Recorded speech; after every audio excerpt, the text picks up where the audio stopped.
तो वृत्त दीक्षा सूक्त यजुर्वेद अध्याय 5 मंत्र 41। ऋषि अगस्त्यस्य देवता विष्णु चंद्र अनुष्टुप स्वर्गांधार उदात। ओम उरु विष्णु विक्रम स्व उरुचयाय न कृधि घृतम घृत योने पिब प्रयज्य पतिम तिर। हे विष्णु करो विस्तृत विक्रम विस्तृत निवास जन हेतु करो घृत योनि पान कर लो घृत को कर पार जनपति को स्वामी। मंत्रार्थ। विष्णु हे व्यापक, उरु बहुत विस्तृत, विक्रमस्व पराक्रम करो, न हमारे लिए, उरु बहुत विस्तृत, छियाए निवास के लिए, कृधि करो, घृतियों ने हे प्रकाशमान मिलनशील, घृतम प्रकाश को, पिब पी लो ग्रहण करो। यज्ञपतिम संगति दान के अधिपति को, प्रकृष्ट प्रमुख, तिर पार उतारो। भावार्थ। विष्णु का अर्थ व्यापक अर्थात सर्वव्यापी परमेश्वर है। वह भी पराक्रमी है, आलसी नहीं। हमारे निवास के लिए सुंदर संसार की रचना उसने की है। हमें भी पराक्रम करना होगा, इसके बाद ही हम घृत पी सकते हैं। ऐसे परिश्रमी पराक्रमी उपासक को परमात्मा पार उतारता है। घृत का शाब्दिक अर्थ है प्रकाशित, अभिसंचित। परमात्मा और उसके उपासक दोनों ही प्रकाश स्वरूप हैं। निरुक्त। विष्णु में विष धातु व्यापक होना, विक्रमस्व में वी उपसर्ग। क्रम का अर्थ है निर्भय जाना, वृद्धि करना, रक्षा करना। क्षय में छी का अर्थ चलना, निवास करना। कृधि का अर्थ, कृति में क्रय का अर्थ करना। घृतम में ग्रह का अर्थ सींचना, प्रकाशित होना। घृतियोने में ग्रह का अर्थ सींचना, प्रकाशित होना। वह यू का अर्थ मिलाना, अलग करना, बंधन करना, स्थित होना। पिव में पिव पा धातु पीना। यज्ञपति में यज्ञ का अर्थ देव पूजा संगति का दान।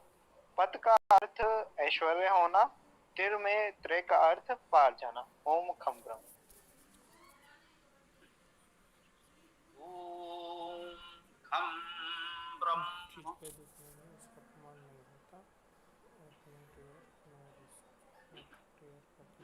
यजुर्वेद अध्याय 5 मंत्र 41 आपके समझ प्रस्तुत किया जा रहा है। ओम उर्विष्णु विक्रमस्व उरोक्षयाय नः कृधि घृतम घृत योने पिबु प्राप्रायज्य पतिम तिर।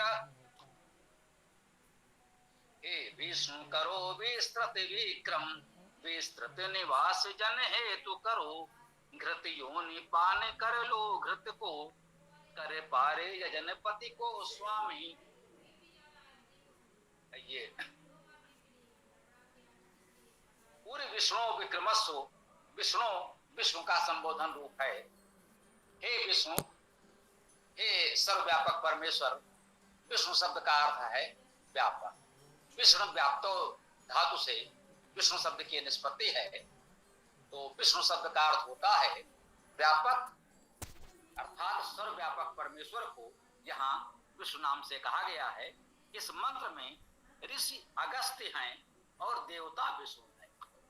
देवता विष्णु का भाव यही है कि इस मंत्र में परमेश्वर के विष्णु स्वरूप अर्थात सर्वव्यापक स्वरूप की स्तुति की जा रही है।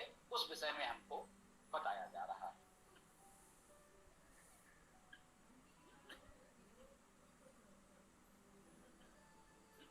पूर्व का अर्थ है बहुत, ये अव्यय है, इसमें किसी धातु की आवश्यकता नहीं है। तुमने कहा संबोधन विष्णु अर्थात हे विष्णु, हे सर्वव्यापी परमेश्वर, पूर्व विक्रमस्व, बहुत विक्रम करो। अब यहाँ विष्णु का अर्थ व्यापक है, ये ध्यान रखना है। परमेश्वर सर्वव्यापक है, इसलिए उसको भी विष्णु कहते हैं। और वेद मंत्र की प्रेरणा जैसा कि हम कहते हैं परमेश्वर के जिन गुणों का वर्णन करते हैं, ये भावना होती है कि उन गुणों को हमें भी अपने सामर्थ्य के अनुसार ग्रहण करना है, जितना हम कर सकें। ईश्वर तो अनंत है, उतना तो संभव नहीं है, वो सर्वव्यापी है। हम सर्वव्यापी तो नहीं हो सकते, परंतु जितना व्यापक दृष्टिकोण अपना बना सकें उतना बना सकते हैं। बहुत संकीर्ण न हो, ये प्रयास तो कर ही सकते हैं। तो कह रहे हैं हे व्यापक पूर्व विक्रमस बहुत विक्रम करो।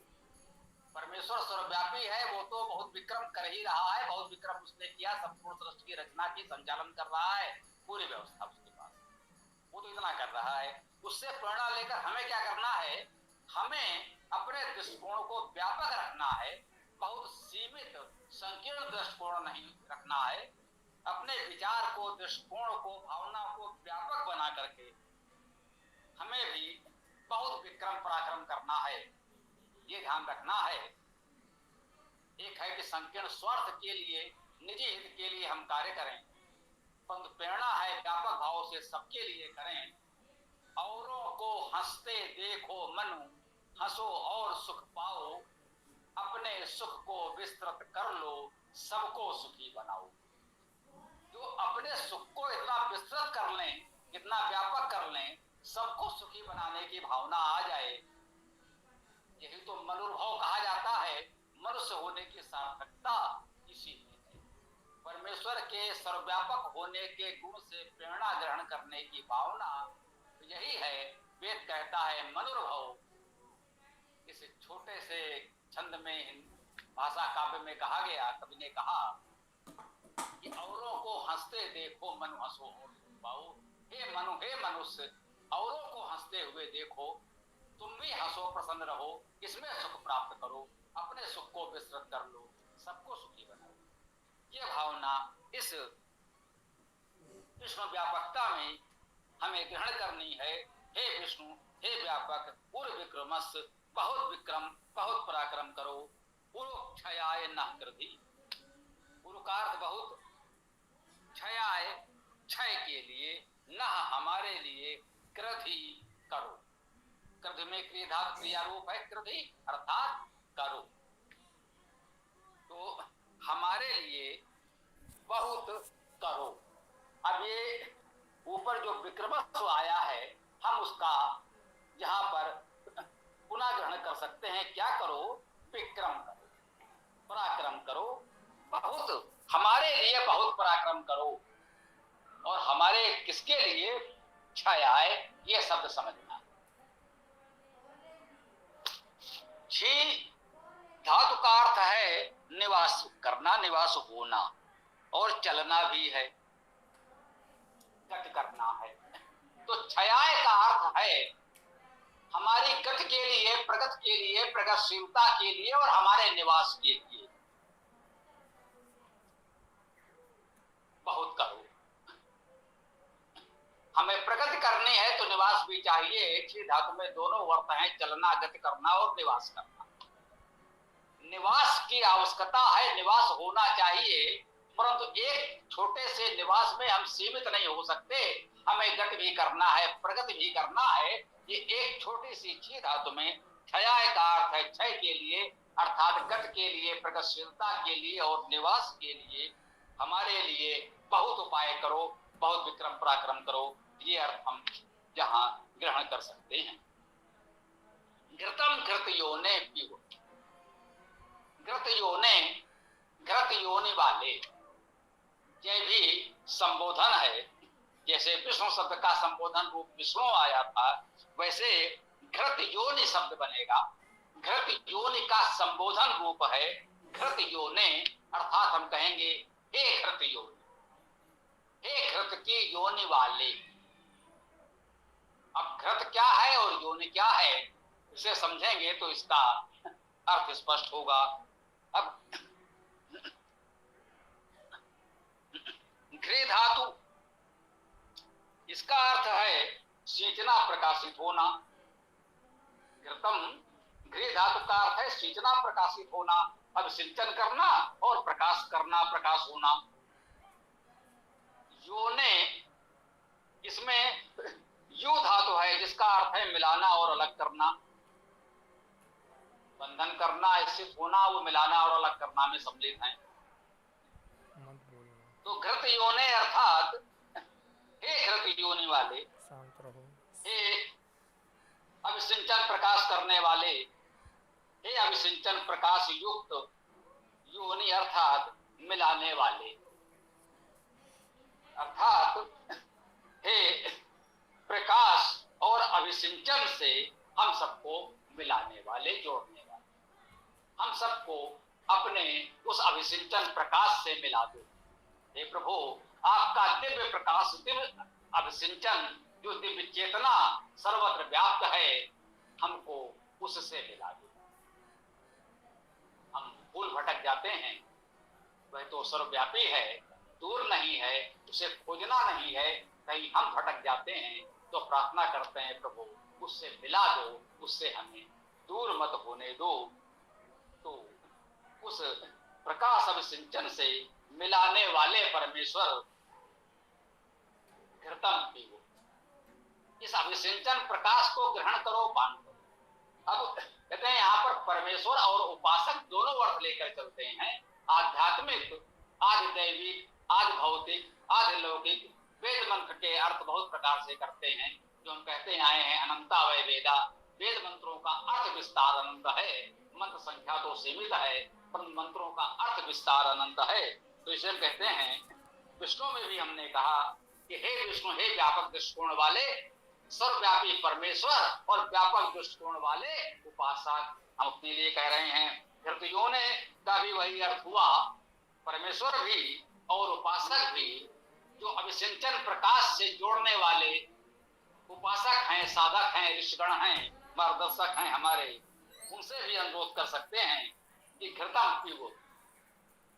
जो इस प्रकार के स्वभाव वाले हैं, इस घृत का पान वो कर सकते हैं, पीव अर्थात पी लो, तो पीना धातु है, घृत को पी लो अर्थात प्रगति अभिसिंचन को तुम पी लो, तुम पान करो, तुम उसे ग्रहण करो, तुम उसके अधिकारी हो, जिसका दृष्टिकोण व्यापक है, जो अभिसिंचन प्रकाश को दूसरों से मिलाने का प्रयास करता है, जो दूसरों को जीवन में सुख समृद्धि का, प्रसन्नता का, आनंद का अभिसिंचन करता है, जो दूसरों के जीवन में प्रकाश भरता है, ये अधिकार उसी का है, वो वही इसका पात्र है जो घृत का पान कर सके, अभिसिंचन प्रकाश को ग्रहण कर सके, उसका लाभ उठाए, उसका पान करे, उसी को ये घृत अर्थात अभिसिंचन प्रकाश प्राप्त होता है। प्राप्रा यज्ञ पतिम तेर, प्राप्रा उत्सर्ग है, यज्ञ पतिम, यज्ञ शब्द हम लोग जानते हैं यज्ञ धातु से बनता है, जिसका अर्थ है देव पूजा, संगत दान करना। तो यज्ञ पतिम, यजन के अधिपति को, ये यज्ञपति कर्मकारक द्वितीय विभक्ति एक वचन में है, यज्ञपति यजन के अधिपति को देव पूजा, संगत दान जैसे सत्कर्मों के जो अधिपति हैं, उसके पालक रक्षक हैं, उनको तीर, उनको पार कर दो। धातु का अर्थ है पार जाना, पार होना, पार करना। जो देव पूजा, संगत दान जैसे सत्कर्म करते रहते हैं, कहते हैं उनको पार कर दो। प्राप्रा, बहुत बहुत, अधिक अधिक, प्राकार प्रमुख अधिक आदि होता है उपसर्ग के रूप में, कहते हैं उनको प्रमुखता से पार कर दो। ये परमेश्वर से प्रार्थना है और उपासकों के लिए प्रेरणा है, हमको भी यही करना चाहिए कि जो यजन करने वाले लोग हैं, जो वेद की उपासना कर रहे हैं, जो वेद के प्रकाश को फैला रहे हैं, हम उनके लिए भी सहयोगी सहायक बने और समाज के सभी लोगों में, जो भी हमारे आसपास हैं, जहाँ तक हमारी सामर्थ्य पहुंच है, हम उनके जीवन में अभिसिंचन, प्रगति, प्रकाश भरने का प्रयास करें। ये इस मंत्र की भावना है, प्रेरणा है। अपनी बात को विराम देते हैं। अब आप लोग आगे चर्चा कर सकते हैं, जिसका जो भी प्रश्न हो, जो भी विचार हो, इस मंत्र व्याख्या चर्चा के विषय में कह सकते हैं। ओम।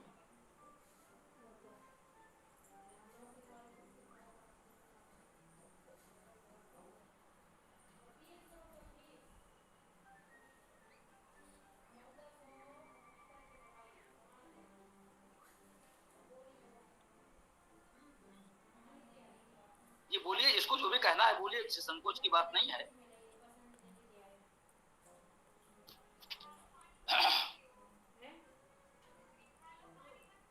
इसमें स्वामी जी प्रणाम, इसमें जो क्षयाय है जी।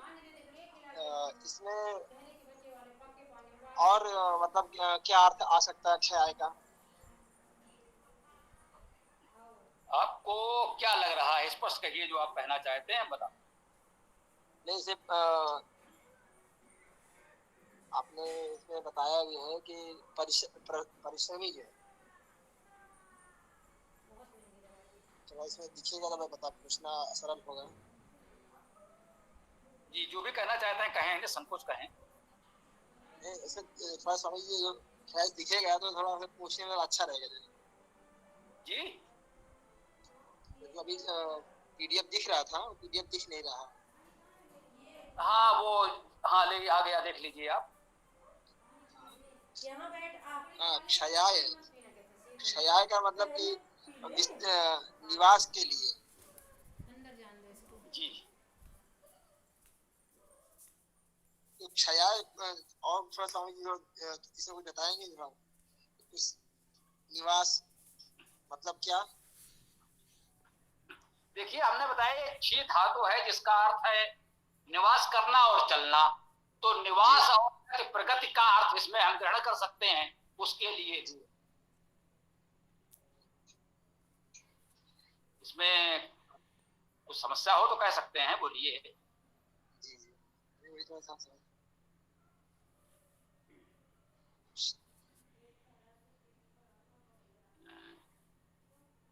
हम आपको सुन नहीं पा रहे हैं, कुछ तकनीकी समस्या संभवतः आ गई है, ऐसा लग रहा है। आप बोलने का प्रयास कर रहे हैं। जी, सही समझा, बता बहुत अच्छा आपने ये, मगर अभी तो थोड़ा सा इतना क्लियर नहीं हुआ है। आप रोज ज्वाइन करेंगे तो क्लियर होगा। जैसे आज फर्स्ट क्लास है ना, तो इतना क्लियर नहीं हो पाया है, बट यहाँ की अब अभ्यास से होगा जो है। नहीं नहीं, एक शब्द का अर्थ इस पुस्तक में दिया हुआ है कि अभी उन्होंने पढ़ा, इस पुस्तक से ही पढ़ा वेदायन से। यूं समझिए कि हमसे जी जी पहले ने जो मंत्र का अर्थ पढ़ा, ये वेदायन पुस्तक में जो भी लिखा है उन्होंने पढ़ दिया। जब पुस्तक जी आप पे होगी तो आप इसको पहले से पढ़ के और विचार करके तैयार हो जाएंगे, तो ये हो जाएगा। मुझे ऐसा जी लग रहा है आप कह नहीं पा रहे हैं। क्षय जी का अर्थ एक तरह से जो एक नष्ट होने का भाव भी प्रचलित है, जी उसको कहते हैं। जी। क्षय का मतलब ये पूछ रहा है, जैसे क्षय भी, क्षय का भी वो है क्या जो है?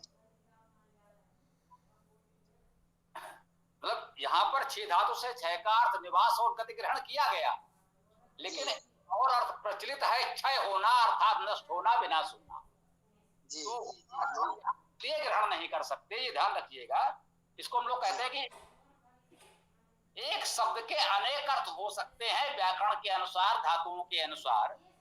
जी तो अब यहाँ जो कहा गया है कि हमारे क्षय के लिए करो, तो कौन कहेगा हमारे विनाश के लिए आप कार्य करो?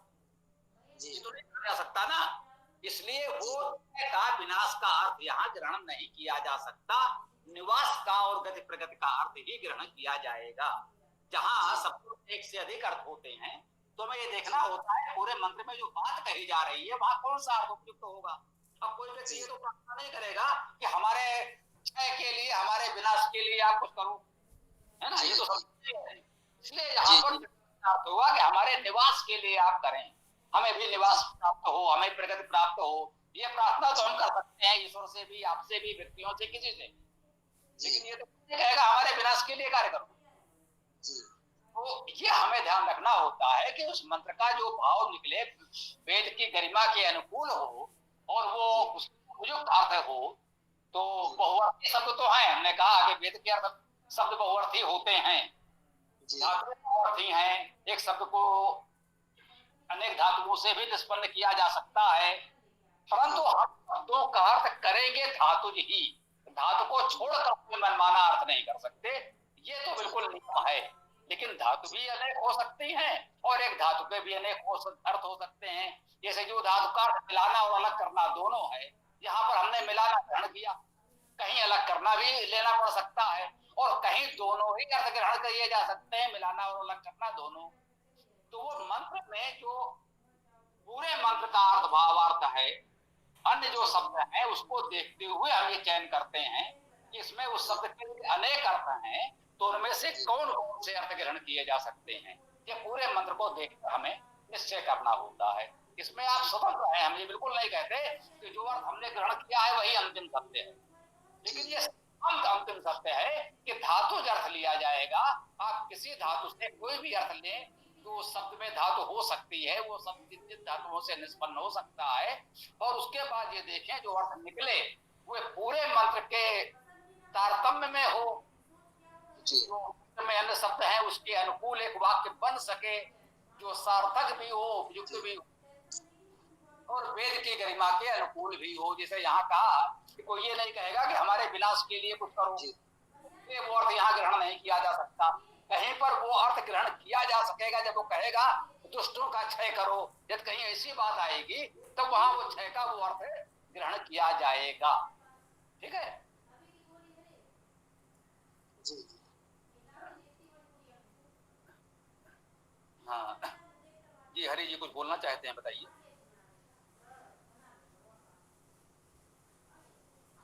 जी स्वामी जी नमस्ते। हाँ स्वामी जी, इसमें जो शब्द आ रहा है घृतम घृत योने पिब, तो घृतम तो स्नेहशीलता के लिए हो गया, जल के लिए, घृत के लिए। घृत योने मतलब हमारे जो जलों में जन्म हो रहे हैं उसको प्रकाशित करने के लिए बात हो रही है, जिससे हम इससे बाहर निकले। हे घृत योने, हमारे जन्म स्थानों को घृतों से युक्त करते हुए पियो, जिससे हम हे यज्ञपति इस संसार के जन्म बंधनों से पार हो जावें। क्या ऐसा भी इसका अर्थ ले सकते हैं स्वामी जी?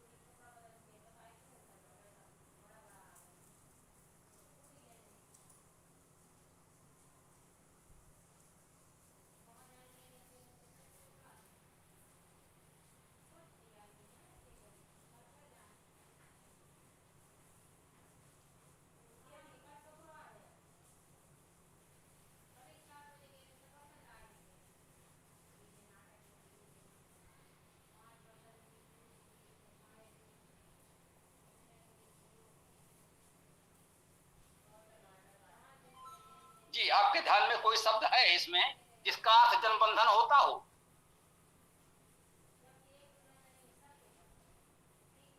स्वामी जी जन्म बंधन, चूंकि योने मतलब हमारा जन्म स्थान, तो हमारे जो जन्म हो रहे हैं उनसे हम पार हो जावे। योनि का अर्थ जन्म स्थान हम कैसे करते हैं? किस धातु से उसका अर्थ करेंगे जब उसका अर्थ जन्म स्थान हो जाएगा? योनि छोटा सा शब्द है, एक धातु है, उसमें जन्म का तो कोई अर्थ ही नहीं है। जो धातु का अर्थ मिलना और अलग करना है, मिलाना और अलग करना है, उसमें जन्म होने का तो कोई अर्थ है नहीं। जन्म धातु तो आई नहीं, हम कैसे अर्थ कर देंगे जन्म स्थान?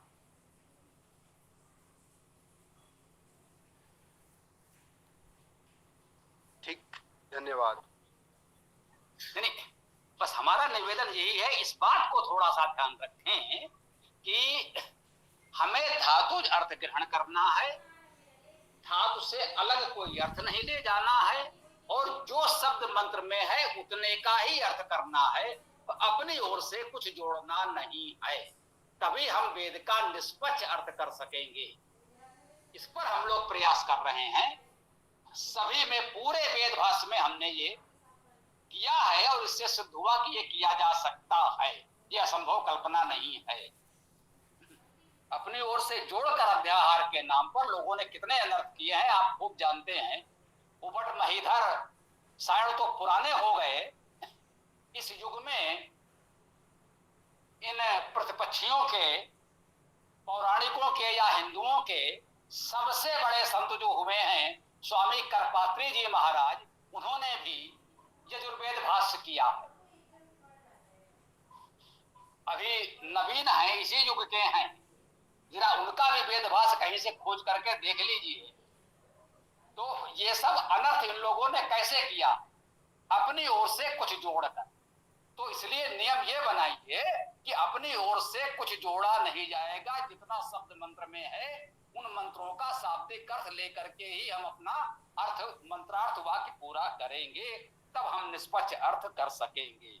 ये हमारा विचार है। से सभी लोग स्वतंत्र हैं अपने तरीके से अर्थ करने के लिए, ये तो हम कहते ही हैं।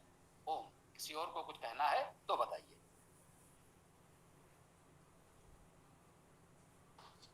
जैसे स्वामी जी इसमें अपन ने अर्थ लिखा हुआ है धात्वादि निरुक्त अर्थ में, घृत योने, घृ हो गया मतलब सींचना, प्रकाशित होना, यू मिलाना, अलग करना, बंधन करना, स्थित होना।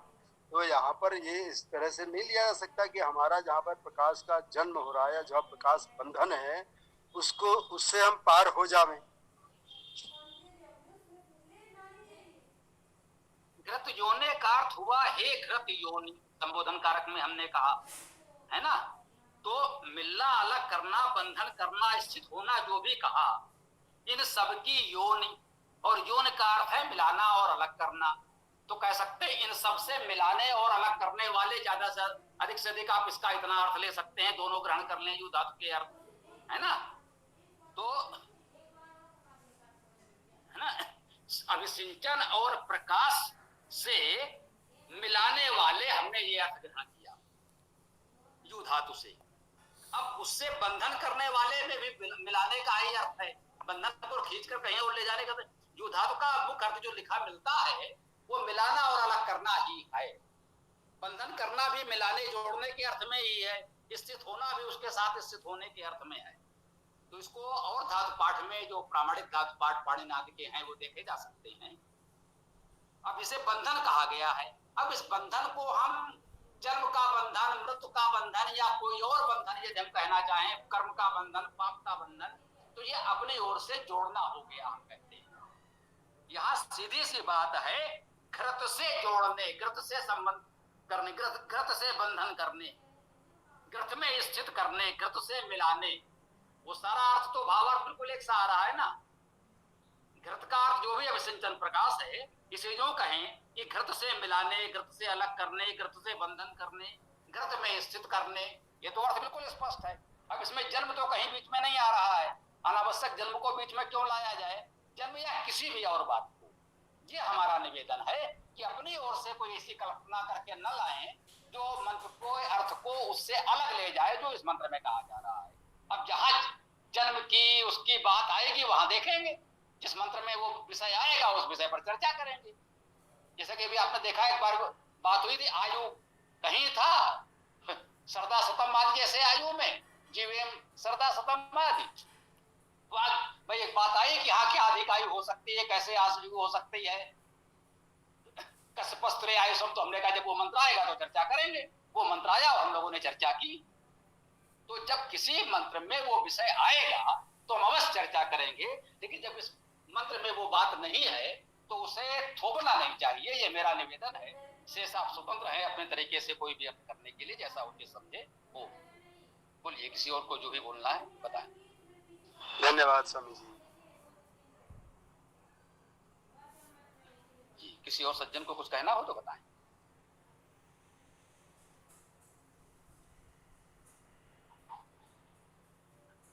हाँ, यदि कोई प्रश्न नहीं है तो समय हो गया है, हम लोग ओम मंत्र के साथ समापन कर सकते हैं।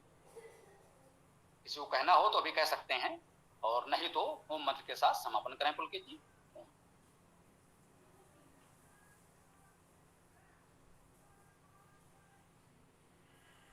जी, तो समापन ही करते हैं। ओम यो असो आदित्य पुरुषः सो असो अहम् ओम खम ब्रह्म ओम खम ब्रह्म। सभी को नमस्ते। यो असो आदित्य पुरुषः सो असो अहम् ओम खम ब्रह्मा। सभी को सादर नमस्ते। ओम यो असौ आदित्ये पुरुषः सो असौऽहम् ओम खं ब्रह्म। सभी को सादर नमस्ते जी।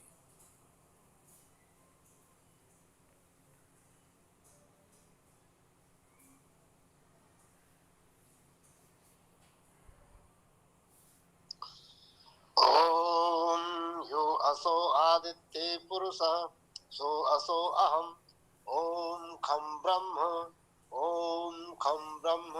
सभी को सादर नमस्ते। ओम यो असो आदित्ये पुरुषः सो असो अहम् ओम खं ब्रह्म। सभी को सादर नमस्ते।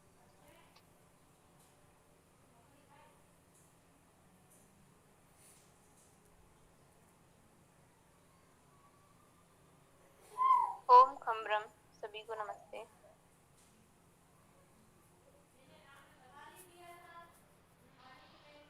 ओम खम ब्रह्म, सभी को सादर नमस्ते।